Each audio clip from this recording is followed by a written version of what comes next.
నమస్తే వార్తలకి స్వాగతం వివరాల్లోకి వెళితే రాష్ట్రంలోని 2000 కిలోమీటర్ల మేర రాష్ట్ర జిల్లా రహదారులను 1000 కోట్లతో కొత్తగా నిర్మించాలని ముఖ్యమంత్రి నారా చంద్రబాబు నాయుడు అధికారులను ఆదేశించారు. ఇందుకు సంబంధించి అంచనాలు టెండర్ల ప్రక్రియను వెంటనే మొదలు పెట్టాలని సూచించారు. మరో 500 కోట్లతో రాష్ట్రంలో దెబ్బతిన్న మిగిలిన రహదారుల మరమ్మతులు వర్షాకాలంలోనూ కొనసాగించాలని వీలునంత త్వరగా వీటిని పూర్తి చేయాలని స్పష్టం చేశారు. గురువారం సచివాలయంలో R&B అధికారులతో సమీక్ష నిర్వహించిన ముఖ్యమంత్రి రాష్ట్రంలోని రహదారుల పరిస్థితిపై అధికారులను వివరాలు అడిగి తెలుసుకున్నారు. గత ప్రభుత్వంలో 5 ఏళ్ల పాటు రహదారుల నిర్మాణం మరమ్మతులపై తీవ్ర నిర్లక్ష్యం చూపడంతో అధ్వానంగా తయారయ్యాయని ముఖ్యమంత్రి అన్నారు. రాష్ట్రంలో ఇంకా ఎన్ని రోడ్లు మరమ్మతులు చేయాలి, ఏవి కొత్తగా నిర్మించాలి, నిర్వహణకు ఏ రహదారులు ఇవ్వాలి అనే దానిపై 15 రోజుల్లోగా నివేదిక సమర్పించాలని ముఖ్యమంత్రి నిర్దేశించారు. సంప్రదాయ విధానంలో రోడ్లు నిర్మించడం వల్ల ఆర్థికంగా భారం కావడంతో పాటు నాణ్యత విషయంలోనూ అనుకున్నంత స్థాయిలో లేవని, అందుకే రహదారుల నిర్మాణంలో అత్యాధునిక విధానాలను అనుసరించాలని సూచించారు. మరోవైపు ఇప్పటికే రాష్ట్రంలో 20,000 కిలోమీటర్ల మేర రహదారులను గుంతలు లేకుండా మరమ్మతులు పూర్తి చేశామని అధికారులు ముఖ్యమంత్రికి తెలిపారు. రాష్ట్రంలో రిలయన్స్ సంస్థ ఏర్పాటు చేస్తున్న కంప్రెస్డ్ బయోగ్యాస్ CBG ప్లాంట్ల నిర్మాణాలు త్వరితగతిన పూర్తయ్యే విధంగా పనులను వేగవంతం చేయాలని ఇంధన శాఖ మంత్రి గొట్టిపాటి రవికుమార్ రిలయన్స్ ప్రతినిధులను కోరారు. రిలయన్స్ గ్రీన్ ఎనర్జీలో భాగంగా CBG ప్లాంట్లు నిర్మాణాలు, ప్రాజెక్టులకు స్థలాల కేటాయింపు తదితర అంశాలపై గురువారం నాడు సచివాలయంలో రిలయన్స్ సంస్థ ప్రతినిధులతో మంత్రి గొట్టిపాటి సమీక్ష నిర్వహించారు. ఈ సందర్భంగా మంత్రి గొట్టిపాటి మాట్లాడుతూ ఉమ్మడి ప్రకాశం జిల్లాను ఇంటిగ్రేటెడ్ CBG గా అభివృద్ధి చేస్తున్నట్లు వెల్లడించారు. CBG ప్లాంట్లతో రైతులకు మెరుగైన కౌలు, యువతకు ఉపాధి అవకాశాలు లభిస్తాయని మంత్రి తెలిపారు. రాబోయే రోజుల్లో ఆంధ్రప్రదేశ్ ఏవియేషన్ హబ్ గా మారబోతుందని రాష్ట్ర పెట్టుబడులు, మౌలిక సదుపాయాలు, రోడ్లు మరియు భవనాల శాఖ మంత్రి బీసీ జనార్దన్ రెడ్డి ఆశాభావం వ్యక్తం చేశారు. నేడు సచివాలయంలోని R&B శాఖ కార్యాలయంలో మంత్రి బీసీ జనార్దన్ రెడ్డిని పలువురు పెట్టుబడిదారులు, పారిశ్రామికవేత్తలు మర్యాదపూర్వకంగా కలిశారు. ఈ సందర్భంగా రాష్ట్రంలో పెట్టుబడులు పెట్టేందుకు 3 సంస్థలు తమ ఆసక్తిని మంత్రికి తెలియజేయడం జరిగింది. రాష్ట్రంలో గతేడాది కాలంలో విజనరీ లీడర్ గౌరవ ముఖ్యమంత్రి నారా చంద్రబాబు నాయుడు, యువనేత లోకేష్ ఆధ్వర్యంలో రాష్ట్రంలో పెట్టుబడులకు సానుకూల వాతావరణం ఏర్పడిందని, దీంతో రాబోయే రోజుల్లో ఆంధ్రప్రదేశ్ పెట్టుబడులకు స్వర్గధామంగా మారబోతుందని మంత్రి బీసీ జనార్దన్ రెడ్డి తెలిపారు.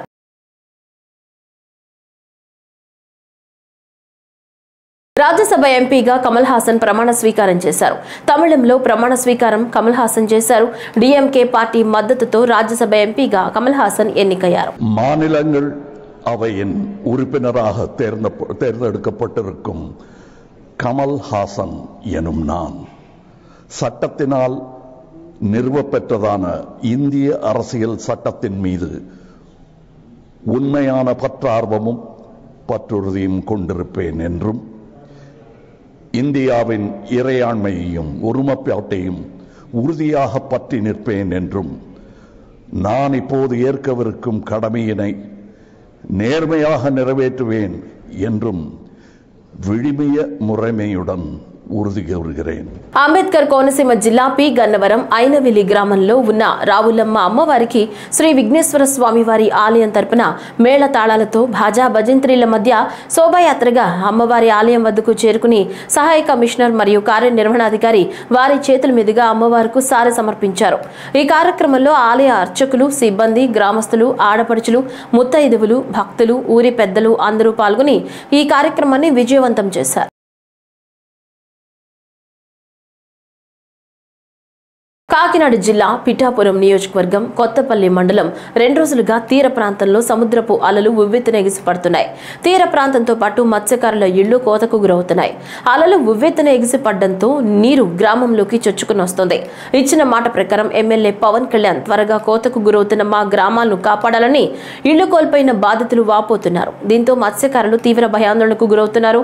ఎటువంటి తుఫాన్ హెచ్చరికలు లేకపోయినా అలలు ఉధృతంగా మారడంతో తీర ప్రాంత గ్రామాల్లోని మత్స్యకారులు ఆందోళన వ్యక్తం చేస్తున్నారు.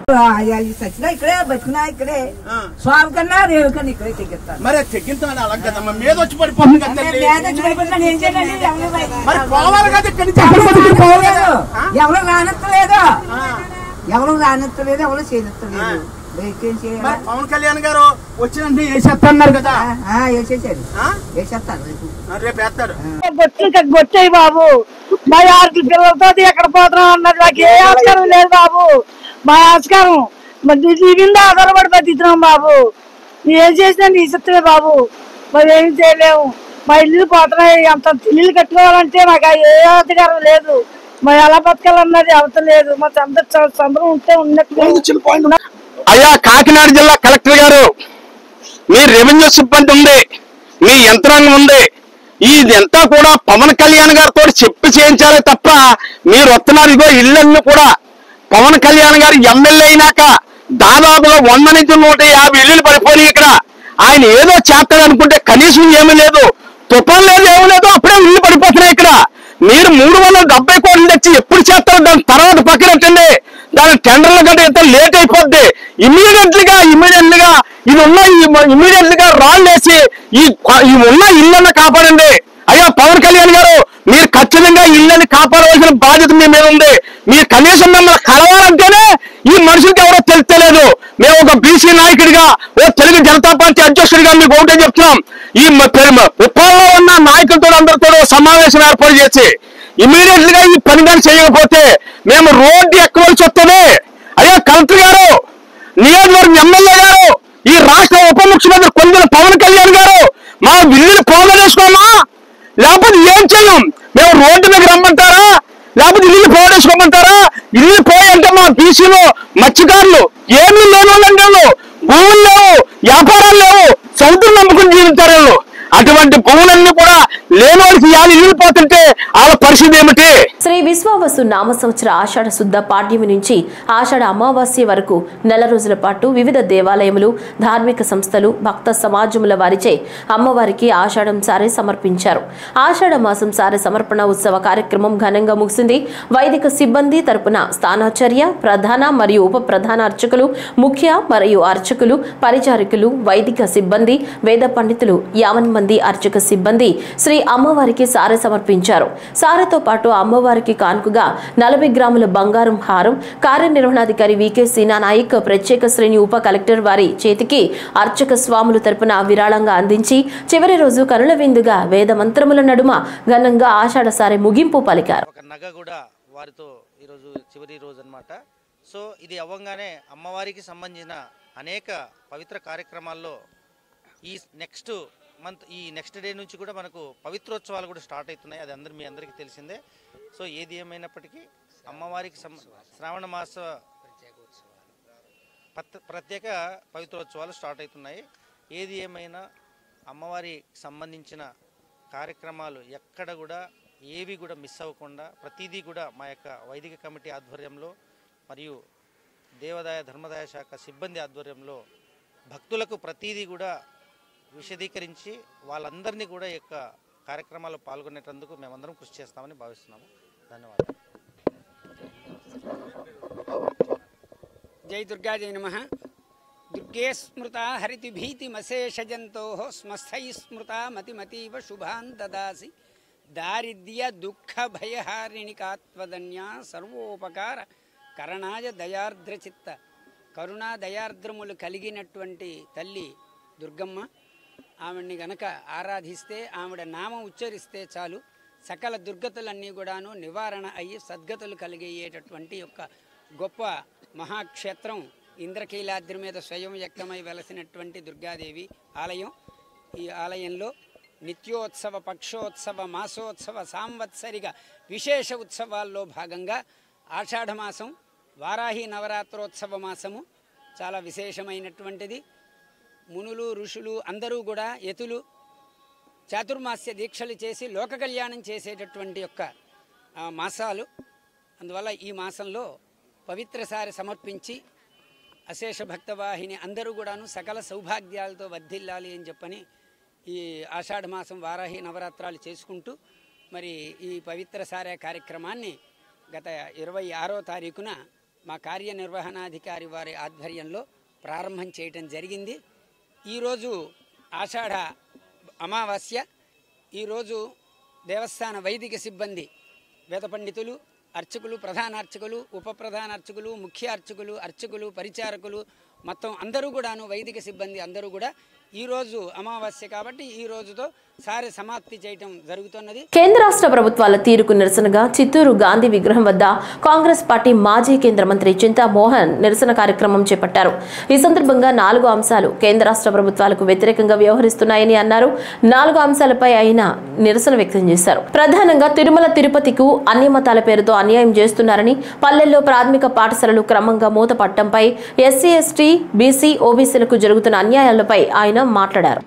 కరెక్ట్ మాకు అన్యాయం జరుగుతా ఉంది. ఒక్క హరిజనుడు లేడు అక్కడ. ట్రిపుల్ అన్యాయం జరుగుతా ఉంది. మరి అంతేకాదు ఇక్కడ సిఎంసి వెల్లూరు ఉంది, సిఎంసి చిత్తూరు ఉంది, అక్కడ అన్ని మతస్థులు లేరా? ఏంటిది? ఇది భారతదేశం, ఇది భారతదేశం. భారతదేశంలో ఇటువంటిది చేయడం మరి రాజ్యాంగ విరుద్ధం. అవును, నేను చెప్తున్నాను. భారత రాజ్యాంగాన్ని చదివి చూడు. భారతదేశంలో అందరూ ఉండొచ్చు. తిరుమల కాదు, కాణిపాకంలో కూడా ఉండొచ్చు. నేను చెప్తున్నాను, అక్కడ అవినీతిని నేను ఖండిస్తున్నాను. అన్ని మతాలు నా భుజాన్ని ఎక్కించుకుంటాను.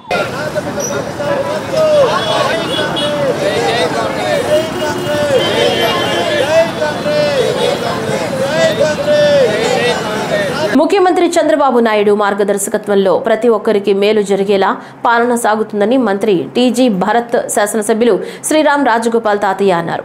పెనగంచిప్రోలు మండలం తోటచర్ల గ్రామంలో మండల గ్రామ తెలుగుదేశం పార్టీ ఆధ్వర్యంలో నిర్వహించిన సుపరిపాలనలో తొలి అడుగు ఇంటింటికి తెలుగుదేశం కార్యక్రమంలో ముఖ్య అతిథులుగా AP industries, commerce, food processing శాఖ మంత్రి టీజీ భరత్ శాసనసభ్యులు శ్రీరామ్ రాజగోపాల్ పాల్గొని ఇంటింటికి తిరుగుతూ కూటమి ప్రభుత్వం అధికారంలోకి వచ్చిన తరువాత ఏడాది కాలంలో చేసిన అభివృద్ధి సంక్షేమ పథకాలను ప్రజలకు వివరిస్తూ కరపత్రాలను పంపిణీ చేశారు.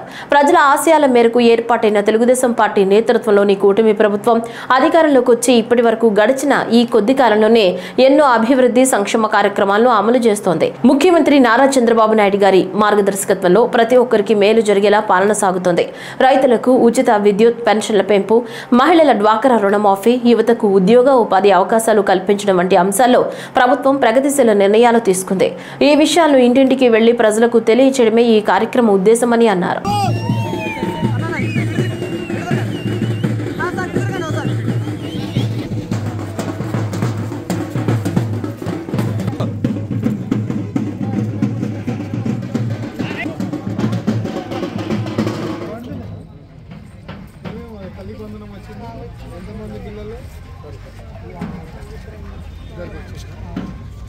పెన్షన్ అవుతున్న ఇంట్లో పెద్దవాళ్ళకి ఇస్తా ఉన్నా.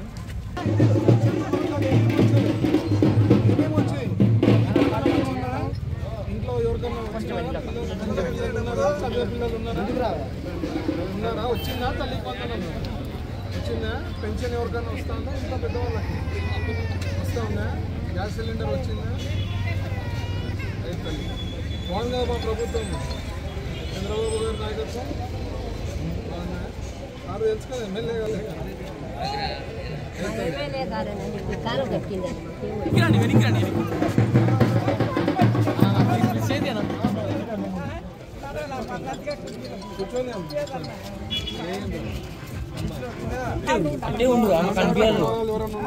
చదివే పిల్లలు ఇంకా చదువుతలేదా? ఒక అమ్మాయి, పెద్ద అబ్బాయి కొడుకు అయితే అమ్మాయి చచ్చిపోయింది.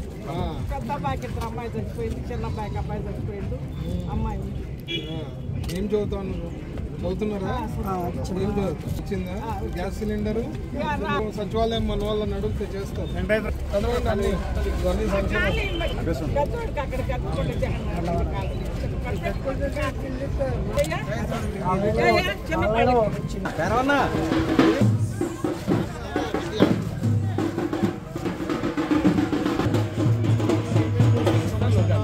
చదవాలా ఐడియా వస్తుంది. ఇంట్లో ఏమేమి వచ్చే సంక్షేమ పథకాలు?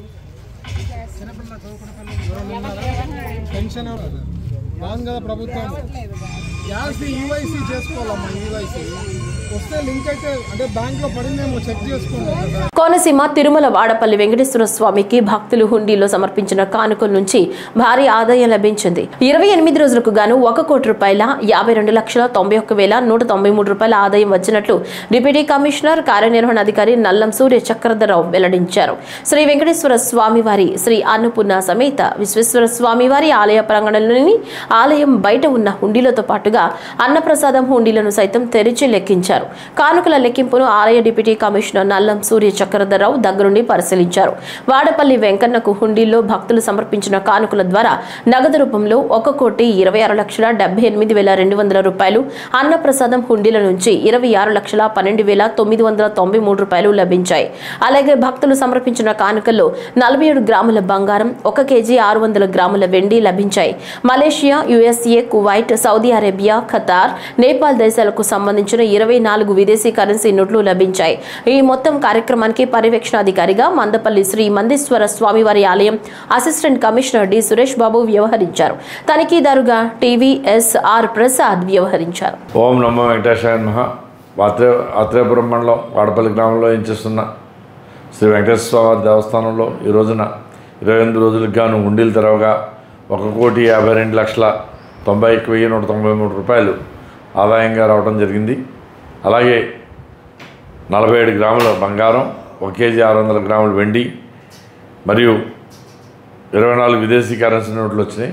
ఈ యొక్క కార్యక్రమంలో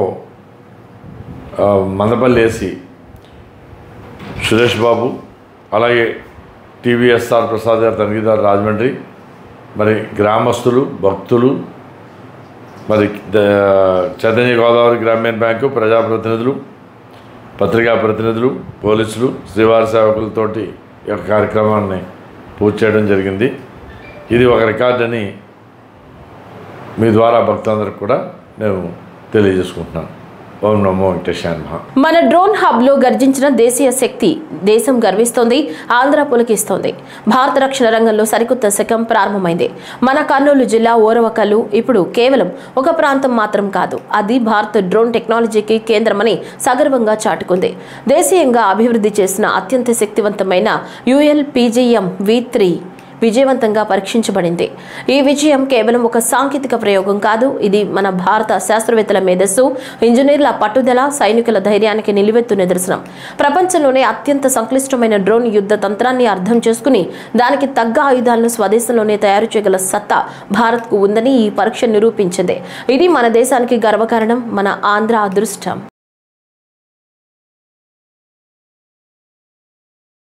గోదావరి ఖని జనరల్ ఆసుపత్రిలో చేపట్టిన క్రిటికల్ కేర్ విభాగం పనులను ఆగస్టు 15 నాటికి పూర్తి చేయాలని జిల్లా కలెక్టర్ కోయ శ్రీహర్ష సంబంధిత అధికారులను ఆదేశించారు. జిల్లా కలెక్టర్ కోయ శ్రీహర్ష శుక్రవారం రామగుండం నగరంలో విస్తృతంగా పర్యటించారు. రామగుండం నగరంలోని గోదావరి ఖని జనరల్ ఆసుపత్రి, తహసీల్దార్ కార్యాలయం, మున్సిపల్ కార్యాలయాలను కలెక్టర్ పరిశీలించారు. ఈ సందర్భంగా జిల్లా కలెక్టర్ కోయ శ్రీహర్ష గోదావరి ఖని జనరల్ ఆసుపత్రిలో నూతన క్రిటికల్ కేర్ భవన నిర్మాణ పనులు పరిశీలించి ఆగస్టు 15 వరకు పనులు పూర్తి చేసి ఆసుపత్రికి అప్పగించాలని కలెక్టర్ ఆదేశించారు.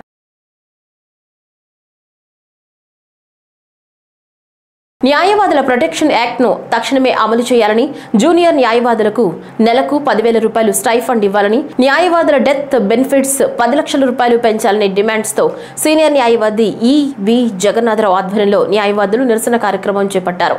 ఈ సందర్భంగా న్యాయవాదులు మాట్లాడుతూ సహేతుక డిమాండ్లను తక్షణం అమలు చేయాలని డిమాండ్ చేశారు. ఈ కార్యక్రమంలో ఈవి జగన్నాథరావు, బద్దుల వెంకటరామయ్య, పసుపులేటి సత్య శ్రీనివాసరావు, దామల సంతోష్, ఎం కృష్ణయ్య, గోనెల వెంకటేశ్వర్లు, శ్రీనివాస గౌడ్, గురువులు రాజు, రావూరి ప్రసాద్, శేషకుమారి తదితరులు పాల్గొన్నారు. రాష్ట్ర శాఖ పిలుపు మేరకు ఈరోజు ఐఏఎల్ తరఫున న్యాయవాదులకు కావాల్సిన డిమాండ్ల మీద మేము ఉద్యమం చేపట్టడం జరిగింది.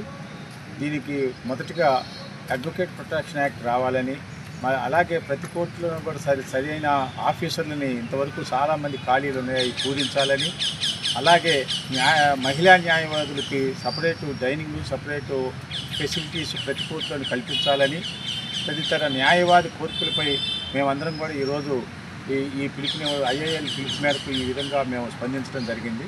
కావున రాష్ట్ర ప్రభుత్వం వెంటనే ఈ న్యాయవాదులు న్యాయమైన కోరికలను తీర్చడానికి అనుమతించి తీర్చవలసిందిగా కోరుతున్నాను. ఈ వార్తలు ఇంతటితో సమాప్తం. నమస్కారం.